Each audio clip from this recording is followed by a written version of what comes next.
महापौर निवडणूक पार पडली. नवीन महापौर विराजमान झालेत. पण ज्या निवासस्थानात महापौरांनी राहायचं तोच महापौर बंगला आज धूळ खात असल्याचं धक्कादायक वास्तव समोर आलंय. विद्यापीठ मार्गावरील महापौर बंगला म्हणजे प्रशासनाच्या दुर्लक्षाचं जिवंत उदाहरण आहे. कचरा, तुटलेले गेट, ओसाड परिसर आणि एकेकाळी सत्तेचं प्रतीक असलेला बंगला आज उपेक्षित अवस्थेत आहे. विद्यापीठ मार्गावर असलेला हा महापौर निवासस्थानाचा बंगला 14 फेब्रुवारी 1996 रोजी बांधलेला हा बंगला आज मात्र पूर्णपणे ओसाड आणि धुडकात अवस्थेत आहे. बंगल्याच्या परिसरात सर्वत्र कचराच कचरा पसरलेला दिसतो. मुख्य गेट तुटलेला असून कोणीही आत बाहेर ये जा करत असल्याचं स्पष्टपणे दिसत आहे. महापौर निवासस्थान असलेला हा बंगला सुरक्षा, स्वच्छता आणि देखभालीच्या दृष्टीने पूर्णपणे दुर्लक्षित राहिला आहे. 8 वर्षांपासून महानगरपालिकेची निवडणूक न झाल्याचा फटका थेट या महापौर बंगल्यालाच बसल्याचं चित्र आहे. महापौर पदावर आता नव्याने निवड झालेली असताना निवासस्थानाची ही विदारक अवस्था प्रशासनावर अनेक प्रश्नचिन्ह उपस्थित करत आहे. दरम्यान उशिरा का होईना प्रशासनाकडून सुशोभीकरणाच्या कामाला संथ गतीने सुरुवात झाल्याची माहिती आहे. मात्र केवळ सुरुवात पुरेशी आहे का, असा सवाल नागरिक उपस्थित करीत आहेत. महापौर पद हे शहराचं मानाचं पद मानलं जातं.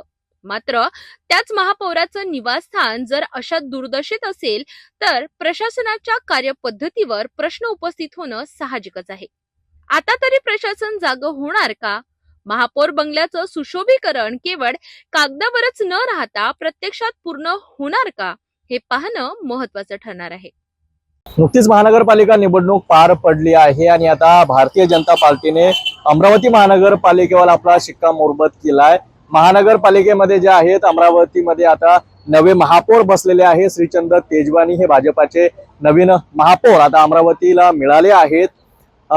एक नियम असतो, आपल्या सर्वांना माहित आहे की जो महापौर अमरावती महानगरपालिकेमध्ये बसतो त्याला एक प्रशासकीय बंगला दिला जातो. म्हणजेच महापौर बंगला ज्याला म्हणतात, त्या महापौर बंगल्याबाहेर एकंदरीत आपण सध्या उभा आहोत. आपण बघू इच्छिता हा संपूर्ण महापौर बंगला आहे. 4 वर्ष अमरावती शहरामध्ये प्रशासन राज होतं. या संपूर्ण कार्यकाळात अमरावती महानगरपालिकेमध्ये कोणीही सत्तेमध्ये नव्हतं किंवा कोणत्याही पक्षाची सत्ता अमरावती महानगरपालिकेमध्ये नव्हती. अशातच या बंगल्यामध्ये सुद्धा कोणी राहिला नव्हतं. मोठ्या प्रमाणात या ठिकाणी जे आहेत आता या संपूर्ण बंगल्याची परिस्थिती एकंदरीत जर बघितली तर मोठ्या प्रमाणात बिकट झाल्याचं चित्र एकंदरीत पाहायला मिळतंय. गेल्या 4 वर्षापासून हा संपूर्ण बंगला बंद होता. आता उघडण्यात आलेला आहे. नवीन महापौर इथे विराजमान झाल्यानंतर त्यांना हा बंगला जो आहे तो महानगरपालिकेकडून मिळणार आहे. आणि सध्याची परिस्थिती जर बघितली तर मोठ्या प्रमाणात या बंगल्याची बिकट परिस्थिती झाल्याचं चित्र आपल्याला पाहायला मिळत आहेत. आणखी 15 ते 20 दिवस या संपूर्ण बंगल्याचं कामकाज सुरू राहणार असल्याचं सुद्धा एकंदरीत यावेळी सांगण्यात आलेलं आहे. मात्र महानगरपालिकेनं गेल्या 4 वर्षापासून एकदाही या महापौर बंगल्याकडे वळून बघितलं नसल्याचं चित्र या ठिकाणी समोर येत आहे. 4 वर्ष झाले प्रशासन राज अमरावती शहरामध्ये होतं. अशा महानगरपालिकेच्या प्रशासकीय इमारती ज्या आहेत त्या स्वच्छ सुंदर ठेवायला नव्हत्यात का, हा मोठा प्रश्न या ठिकाणी निर्माण होतोय.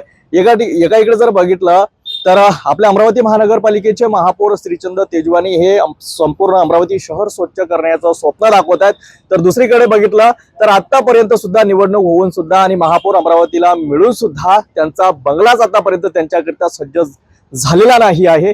आणखी 15 ते 20 दिवस या बंगला जो आहे तो सुरळीत होण्याकरता लागणार आहे.